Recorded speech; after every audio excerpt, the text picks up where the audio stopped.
a very familiar sheen in Peru's Amazon region.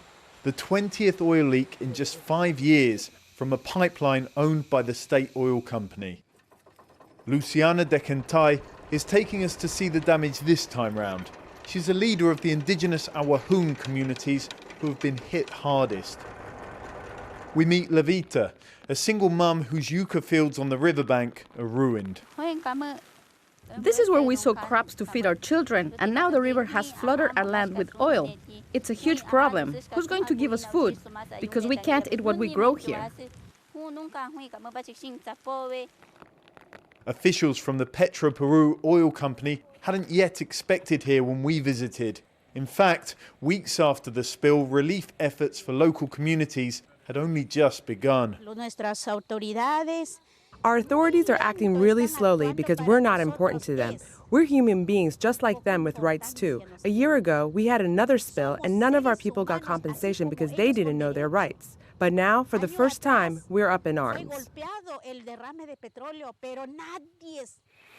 I asked the man in charge of Peru's cleanup operation why spills have become so common.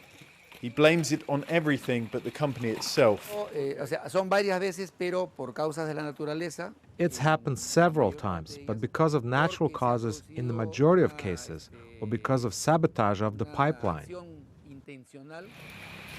But an ex-director of Peru told us that the state firm is under economic pressure and cost-cutting frantically to survive, with inevitable consequences.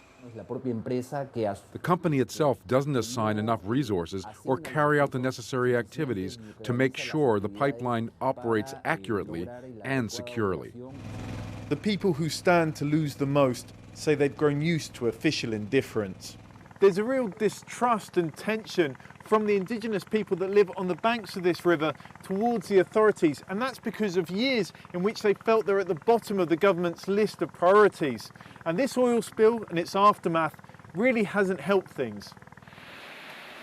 At worst, it leaves people like Levita in limbo, struggling to feed her children with no idea if she'll get help or be able to grow in her fields again.